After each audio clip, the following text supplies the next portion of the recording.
Alrighty then. So again, thank you everybody for being on this webinar today. We really appreciate all the people that are joining in. We have over 30 right now, so that's good that this is getting out there. And the reason that we brought everybody in on this is hopefully a lot of you have already heard that there's a new application that came from the VA. And now that application is important for us to make sure that everybody knows what it's about. Excuse me. And make you aware of the changes with this new application. So this new application is basically for anytime there's a new school or what they call a 24-month reapproval. Okay, I have to distinguish between reapproval and modification. So if you are going to do a modification, that's basically like if you have a new program that you're adding that you would like to use for GI Bill. You have a change of address, something that changes policy, anything that would affect the veterans' pay whenever they're being certified to the VA. That's a modification. Reapproval is basically we're looking at your catalog, your handbooks, we're making sure that you're still accredited, all these additional items, and that's the whole approval at that point. Before our application that we had was very extensive. This one is a little bit shorter, and hopefully it's a little easier for you to work on your side of it. So what we're going to talk about is just the reapproval application today. We're not going to get into modification. If you ever do have a situation where you have a modification to your programs or whatever, contact us. We'll work with you then. The way it's set up right now with the VA, they ask all of the state approving agencies to reapprove schools, catalogs, and programs every 24 months. So that way we can make sure that we have the most up-to-date information at that point.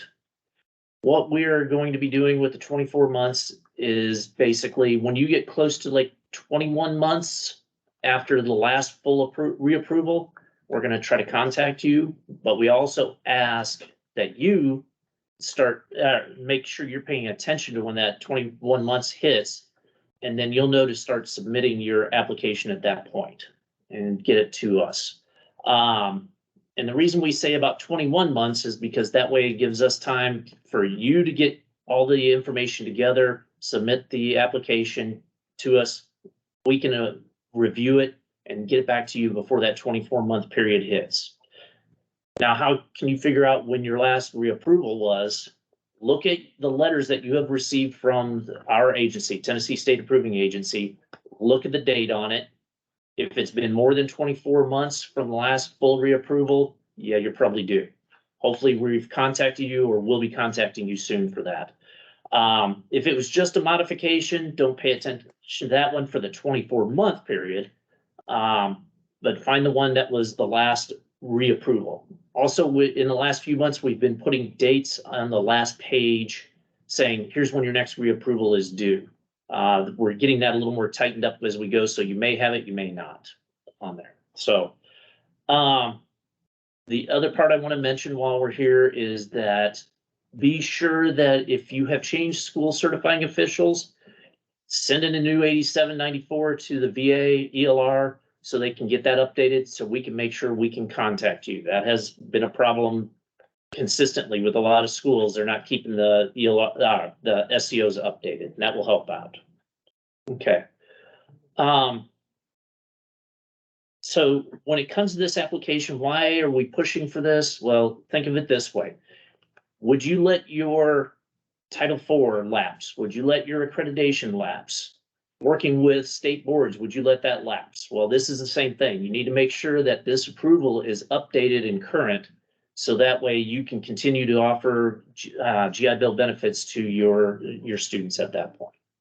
So what I'm going to do now is I'm going to turn this over to Penny. She's going to talk about the form itself. I just wanted to at least get an opening there, so that way you know what we're talking about. So Penny, I'll let you go now. I'm actually going to jump in real quick. Oh, we're going to do a quick review of our website as we've made a couple updates. That was kind of a good time as the new application came out. So can you all see my screen?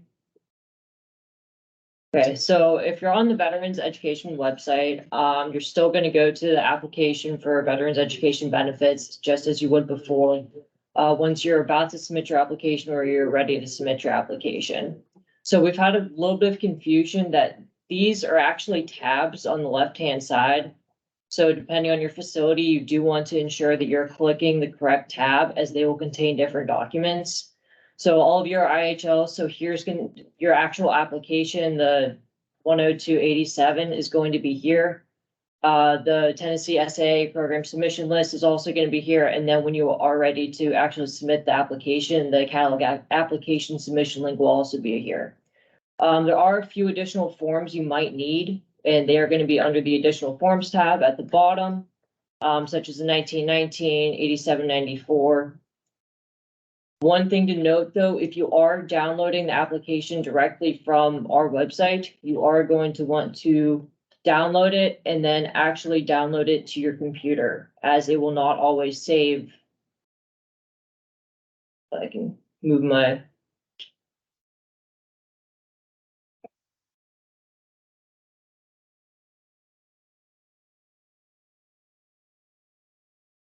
So you're actually going to download it to your computer and open in the app so you can save the changes as you make them. Penny, that's about all I have for the applications installed. Okay, so now for the thing you've all been waiting for, the actual application. So are you able to see, can you see the application? Are y'all able to see it? Okay. So for IHLs, which all of you guys are institutions of higher learning, this is the actual universal application that the VA created in conjunction with NASA, which is the National Association of State Approving Agencies. You're going to notice some things on here that are highlighted. That's highlighting that I've done. When you download the application, you're not going to see that highlighting. So just kind of wanted to walk you guys through this and point out some different things on here, things that we've noticed as we've gone through it with other schools. One of the first things, like Ken said, you would use this application if you were a brand new school, had never been approved before, or for approval updates, and that's that 24-month annual review. So the VA says, hey, SAA, you got to look at them at least once every 24 months. This first part is pretty self-explanatory. The institution name, your facility code, the physical address of the school, not the physical address of where the SEO is. So whatever the school's physical address is, and then you have the option of putting a mailing address if that's something different. And you can include your institution's website. Here they want you to list your extension campuses that are already approved with their complete mailing address. Some of you may have more than 4 extensions. If you do, you just need to attach a copy of the extension list with your application. That can be just on another sheet of paper and just add it with the application. Hold on real quick. Sure. And just to let you know, I see there's a hands up on there. We'll get to questions a little bit later, so please hold on to those questions. Thank you.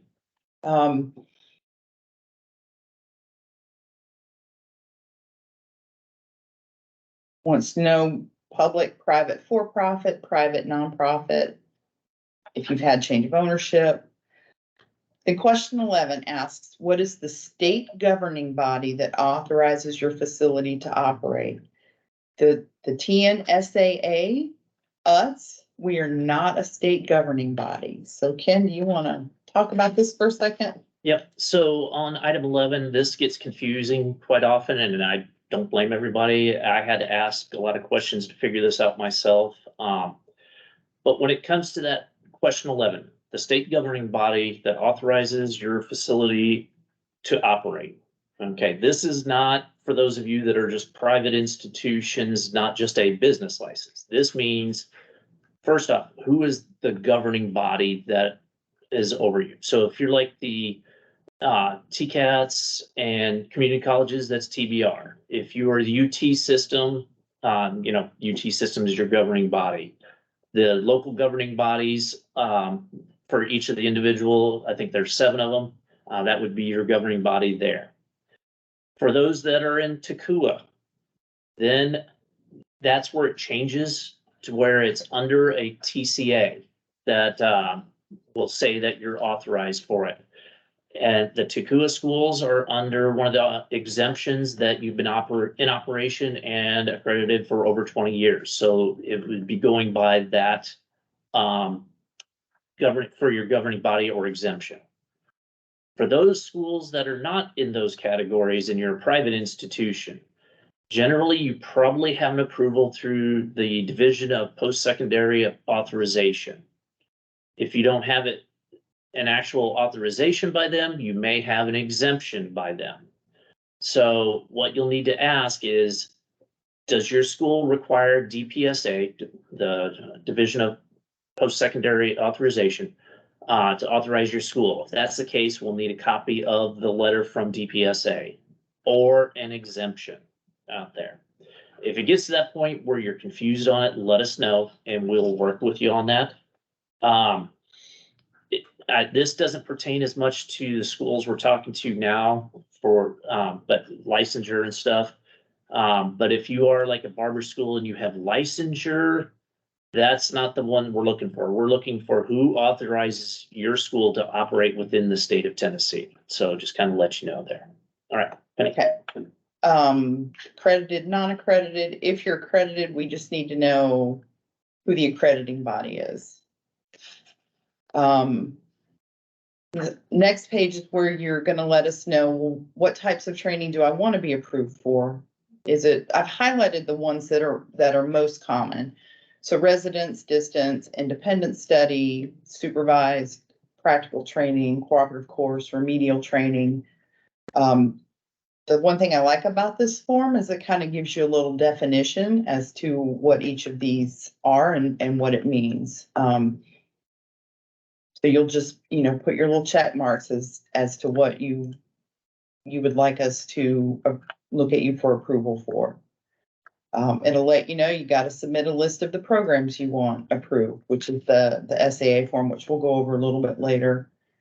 If you happen to be a medical residency, you don't have to worry about parts 2 and 3. You would just skip down to part 4. Part 2, so all facilities must complete the below areas. And what this is asking is, what is the publication? So it could be your catalog, it could be a student handbook, it could be a policy. So you're gonna have to type in what the publication is and then the page numbers or number where we would find the facility's name, address, and phone number. Same for administrators, the calendar. We put a note in here to not put websites or web addresses. It has to be the actual publication that you're sending us. So kind of similar to where you were putting the page numbers in for the same thing, like where's your grading system, where's your graduation requirements.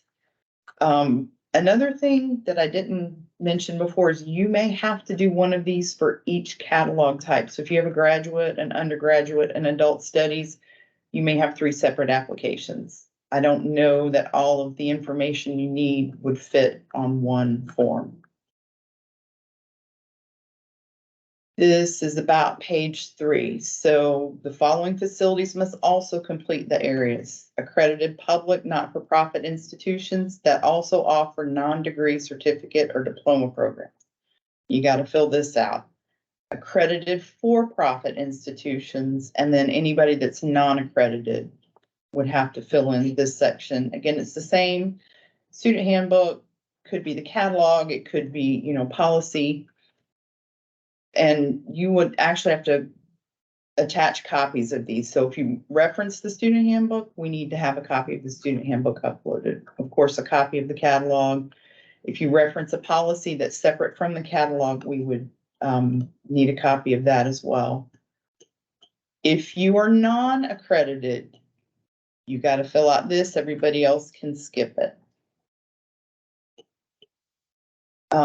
And then there's this note that says provide an addendum on letterhead for any information that's not currently listed in the school catalog or other publications. So If you feel like you need to put NA here, we need to have something on letterhead explaining why that's not applicable to your school.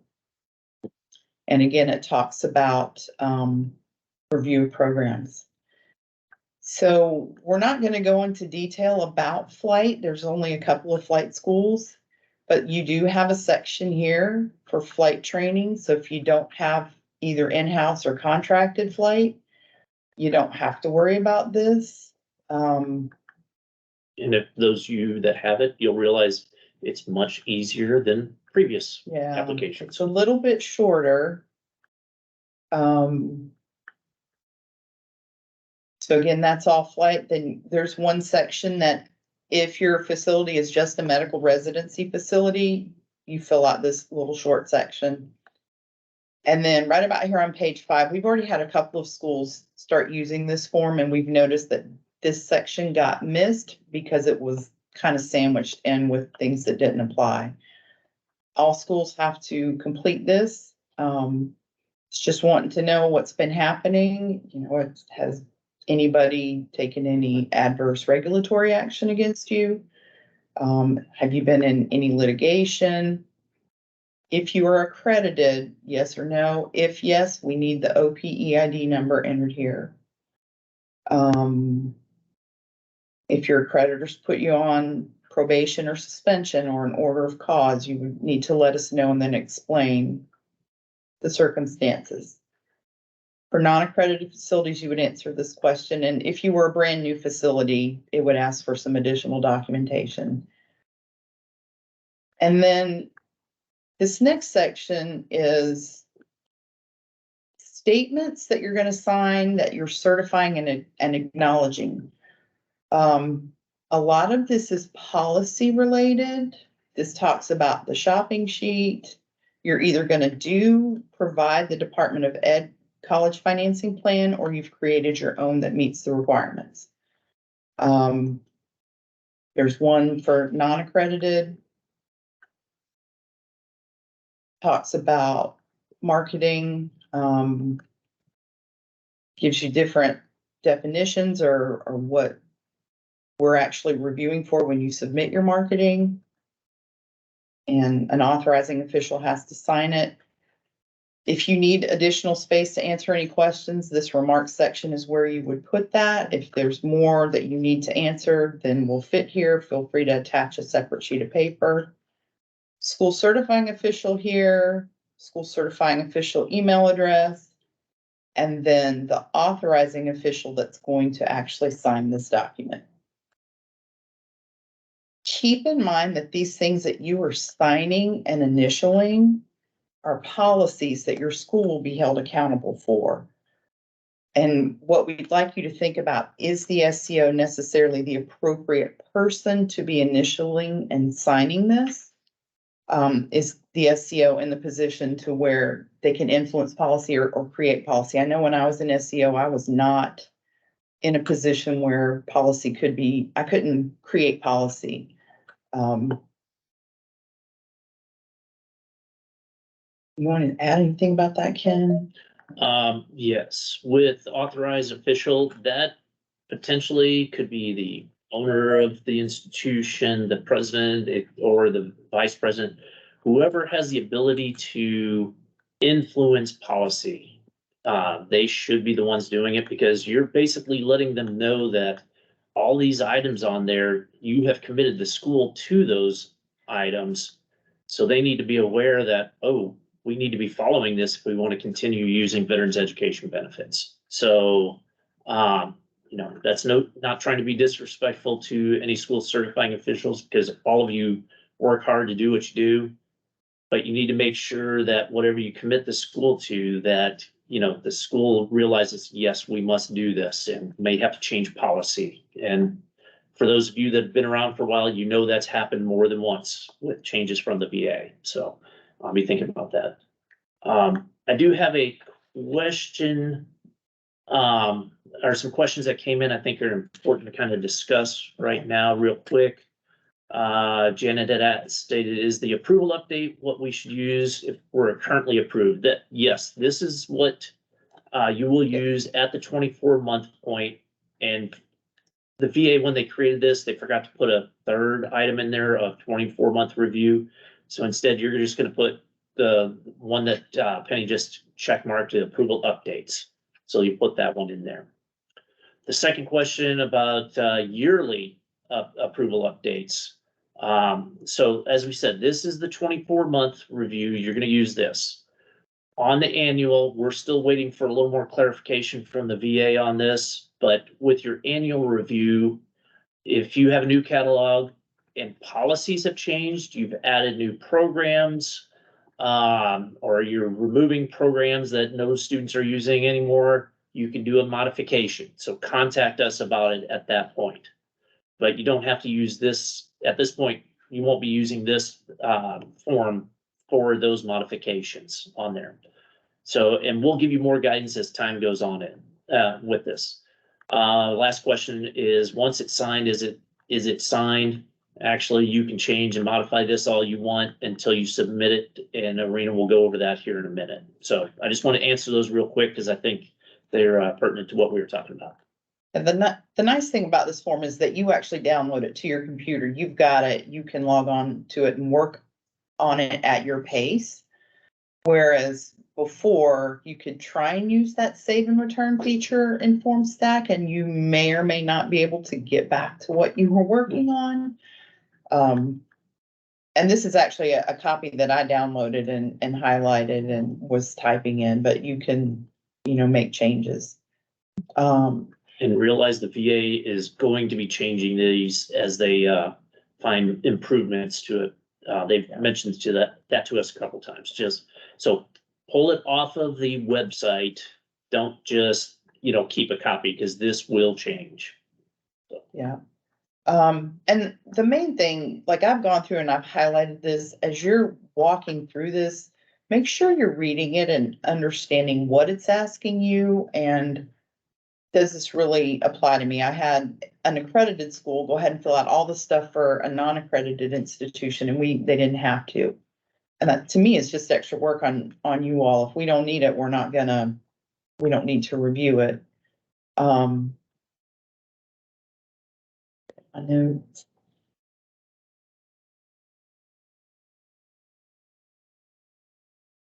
I just wanted to show you again this, where these are initially, you're complying with applicable laws. Has the institution been subject to? Have you employed any individual that's been party to a contract? That you're going to maintain records, you're going to evaluate for previous credit. You admit students meeting admission standards. You're only going to certify the courses that go towards their completion. That the institution's financially responsible to the VA for payments. If your institution has more than 100 students, you got to have that separate annual reporting fee account.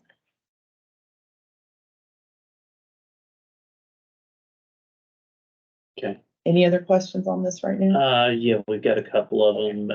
Asked, is the VA going to send these to the university presidents and executive directors? No, they're not. Basically, you can download it as the SCO and share these with the president and executive directors. It'll be your decision on who you think needs to sign these, depending on where you are in the chain and who influences the policies on there. Next question is, if we have IHL and NCD, do we need to submit for both?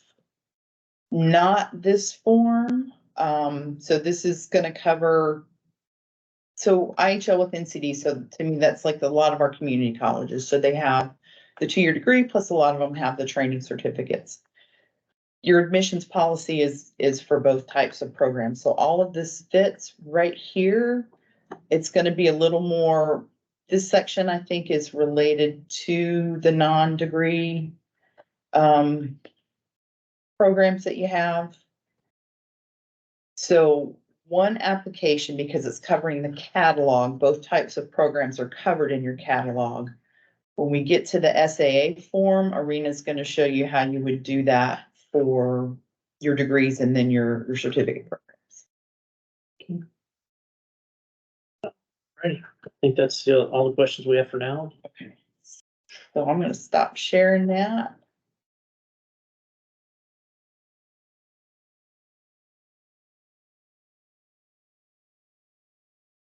Yeah, Arena's bringing up the new and improved SAA form.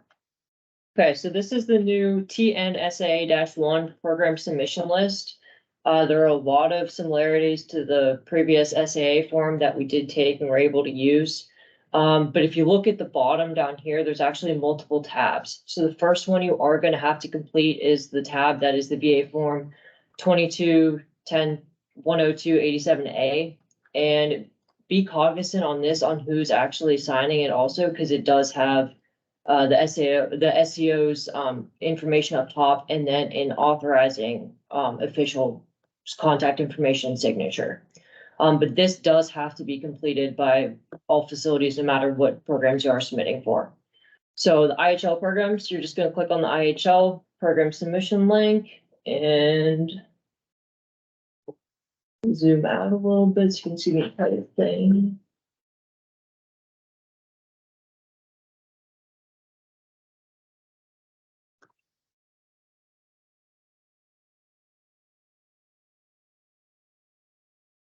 Okay, so this is the new form. So just as you did before, you're still going to put the institution name, date, facility code. This is a little bit new right here for the catalog publication that's used. You're actually going to put if it's the student handbook, course catalog, or if you're referencing multiple for your programs, you can put up to 3. If you need to put more than 3, you actually do have to submit another separate program submission form. So you can duplicate the tab at the bottom or just submit 2 different ones. So if when you scroll down, you're still going to put the program name, the award or degree that is awarded from that program, whichever catalog publication number that is listed above. So if we're doing an associate's degree and it is listed in the course catalog, and that's what you have listed as number 1 up top, you will select number 1 in this area. You're going to put the same thing with the page numbers that is referenced in the catalog that you used or student handbook, the catalog publication form. You're also going to go over for the credits clock hours for the program. So same thing as the old SAA form. A new thing on this is you do have to put a zip code.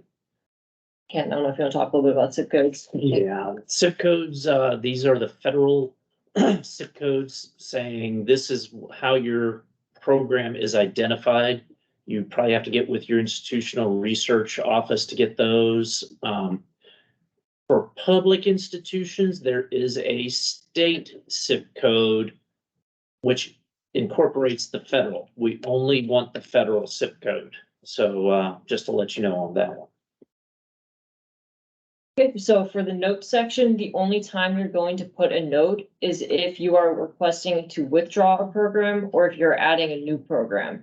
And you're just going to put new or withdrawn. If you're adding a continuing program, just staying the same, you are not going to put anything in the note section. So just as you did previously for the old SAA form, you do have to put all programs that are being requested for approval, withdraw, name change, anything. And then this SAA use only approved, yes or no, leave it blank. That's not for you guys to use. And we also do ask that you do not alter these forms at all. If they're altered, we cannot accept them and you will have to actually redo the form, or possibly we'll have to reject the application and redo the entire thing. Per Penny's form or application, if you are an IHL that is requesting NCD programs, you're just going to go to the next tab over. And you are going to have another form you're going to have to fill out, which is very similar to the first program submission list. The only difference is going to be the number of theory versus number of shop or practical clock hours that the program is required. And realize that is the difference between clock hours. We used to do percents. So this is asking for a difference in clock hours. So those of you that have filled these out before. So if you are requesting flight approval, we're not going to go into it today, but there are more tabs as you continue to click over. So there are separate tabs for flight. I highly suggest just emailing us and getting assistance before you are ready to fill those out, as they're a little bit different than the previous forms used. That's all I have for the program forms. You guys have any additions? Okay, a couple questions that came up with that. I'm gonna go with Dana's question first. For withdrawn programs that are still available in past catalogs, how do we notate page numbers? Basically, let us know in the notes that this is continued. And you can put like continued teach out on there. Because we've already run into this where a program got withdrawn because it wasn't listed. And they took it off their enrollment manager, they couldn't use it any longer. So as long as you have a veteran student in there, please continue to put it on there. But as soon as that last veteran student is done with the program or all students are done, then make it withdrawn at that point. Catalog numbers, we probably will have to get with you on that if we need that information to show that it still needs to continue to be approved. Jason, you got an excellent question about concentrations. We're working on some clarification from the VA on removing those, but keep in mind that if you withdraw all your concentrations, excuse me, you're gonna have to immediately move them up to the degree level, because if you still keep them in the concentrations and you try to certify them, you're not going to be able to, because it won't be there anymore. So you may have to slowly work into that and try to put them towards the degree level and not the concentrations. As we get more information, we will inform you on that. Okay. The only thing I wanted to mention is if your program's on your 1998, please make sure it's listed on this form as continuing, withdrawn, new. I think what we've experienced is if the VA doesn't see it on this form, they automatically withdraw it.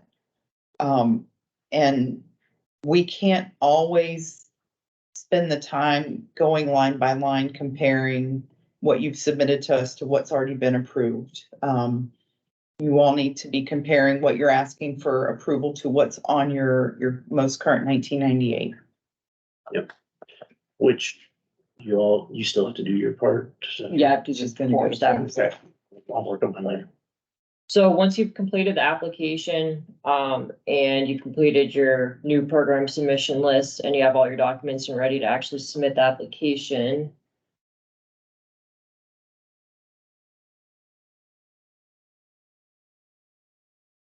You're gonna go back to our website. And IHL facilities, you're gonna click the catalog application submission link, and it's gonna take you to our form stack, which has changed significantly since the last application. So you're actually gonna pick your institution type, so IHL.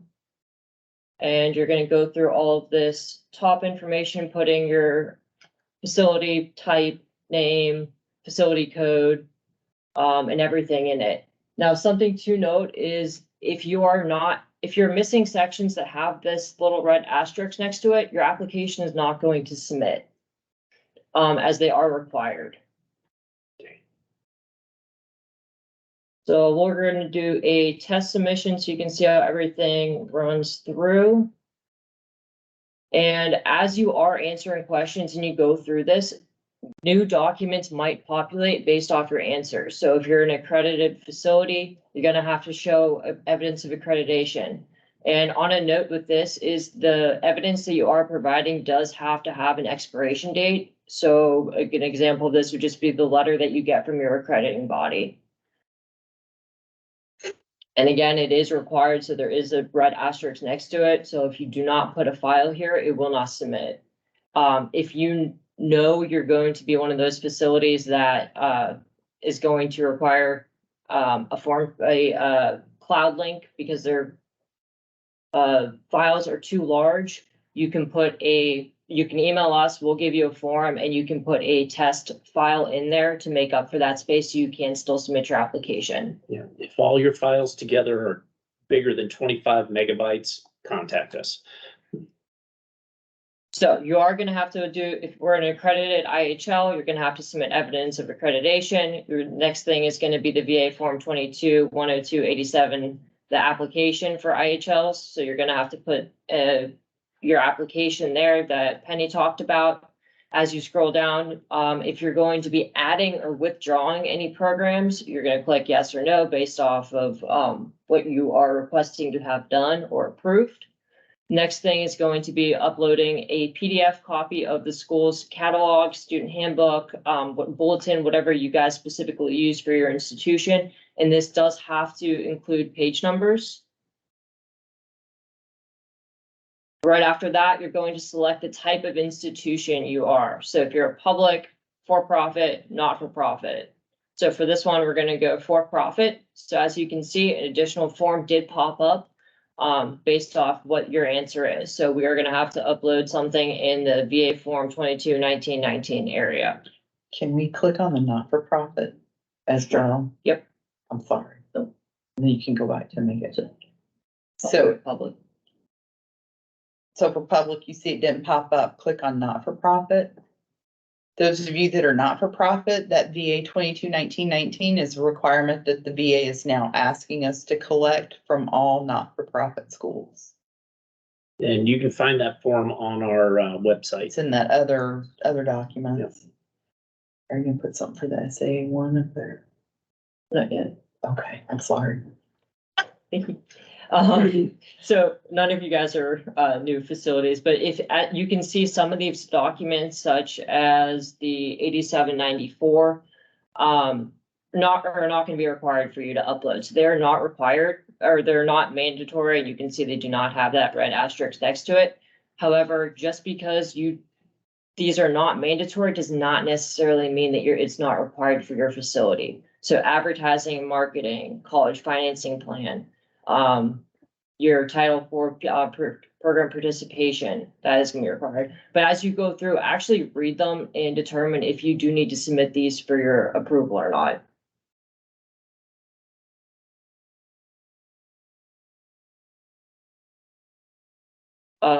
Facilities that are requesting flight, again, going to be a little bit different. We're not going to go through that today, but you would just click yes, and then you are going to have additional documents that are going to be required. But again, I can talk about that a little bit. No. Contact us before you do submit for those. So again, just read through everything. You're going to scroll down. If you think you need to upload additional files, or you can't upload them in a specific area, there's no spot for those. We do provide additional space for you to select those files at the end. So once you think you have everything, you're going to click next. And whoops, I forgot to do something. It turns red. It did not go through. So it'll actually tell you up top and what fields were not completed and what were required to be completed. So I didn't put the date in, so I'm going to go ahead and put the date. And I didn't do the SA-1 course program submission list. And as you can see, it's red when you do scroll down and are ready to insert that file or answer that question. So we're going to try again, go all the way to the bottom. Click next. This is going to be actually the last portion before your application is submitted. So it's going to be the statement of assurance. And it is just verifying that the catalog handbook and everything that is submitted to the SA is true and correct in content. So you're going to click yes. You're actually going to type the authorized, again, it's authorized institutional representative's name in here. And then this is one of those scratch pads. I know everyone loves these, but you can just put your signature at the bottom.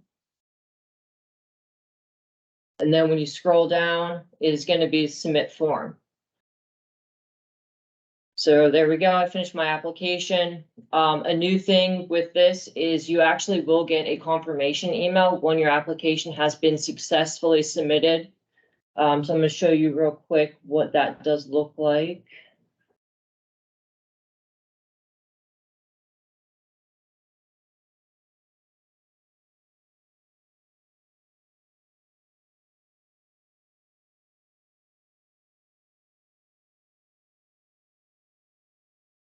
So once it takes about 5 to 10 minutes, it's not immediate once you do submit the form stack for it to come through.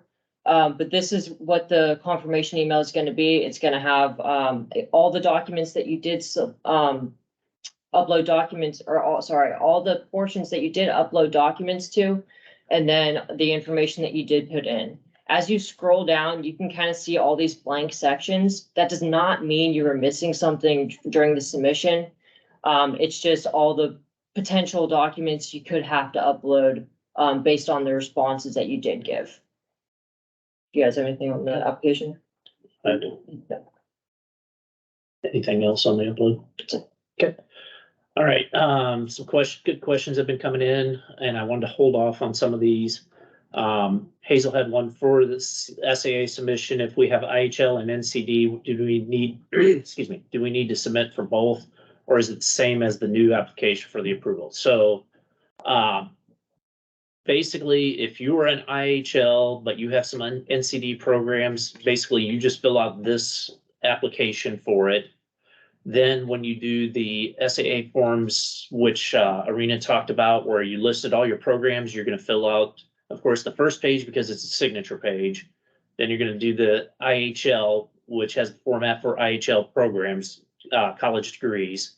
And then for those certificates that would be considered NCD, you'll fill that out on the NCD tab and then submit those. You don't have to create and do an NCD application separate from this, because that's for schools that they are only non-college degree programs. So is that, I see Hazel, looks like you're nodding, so I take that makes sense. Okay. And Jessica Pearson, great question there about the in-house flight, or even if it's a contracted flight, which there's only a few within the state. Eventually, I would love to get you all aligned where when you do your new air agency certificate and your catalog all happen at the same time. Right now, we'll be just doing it separate. In fact, Jessica, I've been working with you on getting the flight done. So all you have to fill out is like the first pages or whatever, and the flight, all the items for submission, turn that in. Eventually we'll work towards aligning those as things start working out. So that's the way that'll work for now. Dana, I'd love to say we'd love to change that 1919, but that's not under our control. The VA under, hopefully I get the right reg on it, 38 CFR 21.4200 specifies that anything outside of a public institution is considered proprietary, which means that it's required to be signed by the school, by someone of authority again. So yes, you're kind of stuck with that. They do have wording that because you are an accredited institution, that when you do a reapproval, you must sign that, have that 1919 signed. That is one of our questions for VA when we talk to them the next time. But yes, sorry, that's not under our control. All right. Other than that, I think that does that part of it. One last thing for when you do submit these, of course, hopefully with the new way the forms are set up, this becomes easier for you, easier for us, and we can get these done quicker, but we still may have to contact you to get more information. And then once we finish the reapproval, we will send you a letter from just the state approving agency. Right now it's set to where it'll have my signature on it. And basically letting you know that we have finished the reapproval, everything that we see is good. We then send it to the VA for their acceptance. With the new setup, it has gone so much smoother than it ever was before, but every once in a while, we may have, like with the 1919, we inadvertently had an old form and we had to ask you to update it at that time. We appreciate your patience when that happens. So, but once we get everything in, the VA will say they accept it and we'll send you a new 1919. Or sorry, 1998. I have too many 19s going on right now.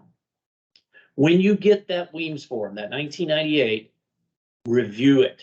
Check to make sure that everything that was submitted is correct. Especially with those of you that have so many programs. UT Knoxville has probably the most amount of programs of anything. We try to catch it. The ELRs try to catch it. but things can be missed, and sometimes it may be spelling errors. If something is wrong, contact us right away so we can change it. If you don't work with us right away, the ELRs probably won't change it on there, and then we have to do a modification of reapproval. So please check those early on so we can get those taken care of. And that should take care of that part of it. Okay. New question came up. Will advertising examples be required? Basically, you want to bring up the form? Yeah, I'll bring the form back up. It's on there. It's changed. How long this will last, we'll see, but hopefully it stays this way. It'll be kind of nice. So, We're done. okay. When you're, let's see, is it on this one? No, it doesn't. Right here. So a copy of recruiting or advertising materials you may use. So yes, you have to, says you must submit advertising or recruiting materials your facility uses.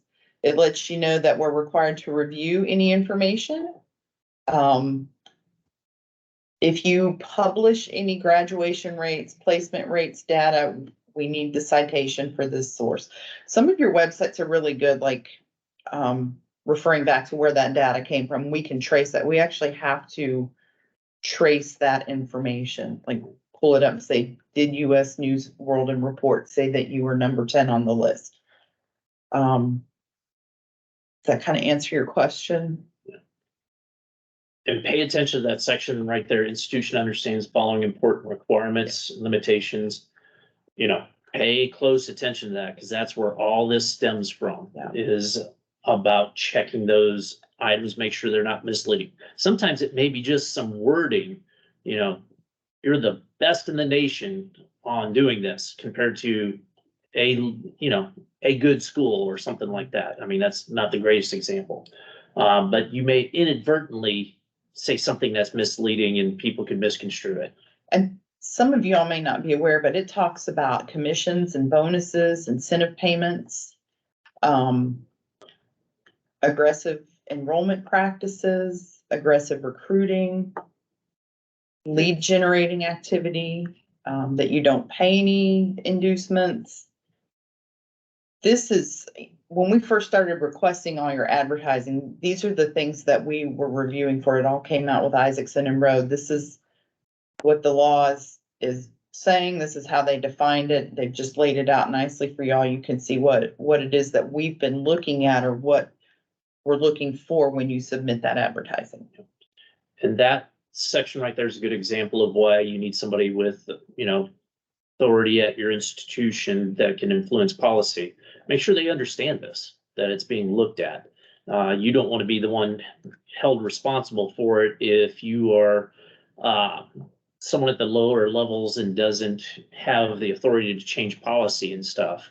That don't want to put you in a bad position. That'll help you out by having them sign off on these areas. And that section I just highlighted is a big one too. So it talks about the GI Bill trademark terms of use, and several of you have received emails from us that said, hey, you need to add the little R symbol or the statement. It's missing. You've got half of it. It's required to have the R and the statement. This talks about, how it needs to be displayed, and then it references you to the actual document for the trademark terms of use for GI Bill.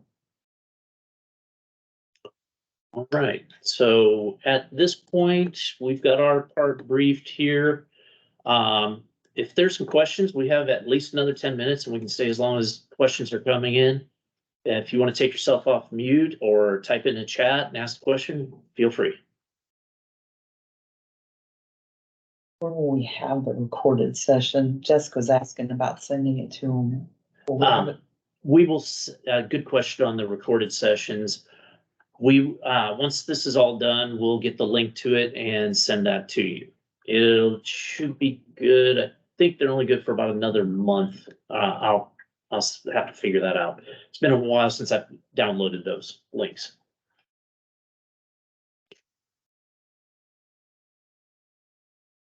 Okay, what other questions? Clarify on concentrations. If all concentrations or tracks for our programs are listed on our WEAMS program list, we should still list and submit them all on TNSAA 1 for now. That could go either way. You can remove those, the concentrations as long as you have the main degree there. But realize that as soon as you tell us to remove the concentrations, you'll have to immediately make sure you recertify those students that are in those concentrations to the main degree. Because if you don't, it could stop their payments later on. So what we'd recommend is slowly getting them moved up to the main degree and then start removing the withdrawals at that point, or withdrawing the concentrations. Right now, the VA is telling us that concentrations aren't needed. However, if you do have a program that does have a concentration and it's significantly different than the main degree, I would recommend keeping that concentration in there. But if it's just, you know, a few courses are different because you have different concentrations, just use the main degree. It'll still work for you. It also makes your life easier if that student decides, well, I don't want to go into the medical concentration, but I want to go into the coding concentration. They're still in the same degree, as long as it's that different. Is a concentration the same as a minor? Not always. That's going to be your judgment as the school, because the minor could be just another degree at that point. So, is it allowed within the, trying to think how to explain this clearly. So I know when I'm reading, because we actually read the catalogs, some of your degrees say, I'll use business. To do a degree in business, you're going to choose business, but you must also choose a concentration. So you're going to do business, business finance, business management, business marketing. Some of your degrees also have the option to add a minor, but it's not a requirement to add a minor. So we don't approve minors because it's not really required for all degrees. It's another option for the student to, I guess, kind of enhance what they're learning, but just make sure that it is a requirement for graduation and not just some random class that the student decides to take. Okay. Dana put out there about the TIFA conference. Dana, you want to just go off mute and just say that real quick? Yeah, save the date, everyone. We will be having our TIFA conference April 4th and 5th in Chattanooga this year. Previously, we've had it in Nashville, and so we're trying out a new location at the Chattanooga Marriott. So would love to have you all join us for that event. We'll have our lovely SAA presenters there as well. So we're looking forward to hearing from them more at this conference. Thank you. Okay. What are the questions?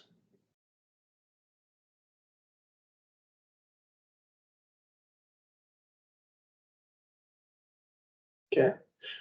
Sounds kind of quiet, no chat out there, but we'll stay on for at least another 5 minutes if anybody does have some questions. You know, if you think of something later, you can always email us and go from there. And let me stop the recording because this is a little different subject. Elizabeth came up with a good question here, so bear with me for 1 second.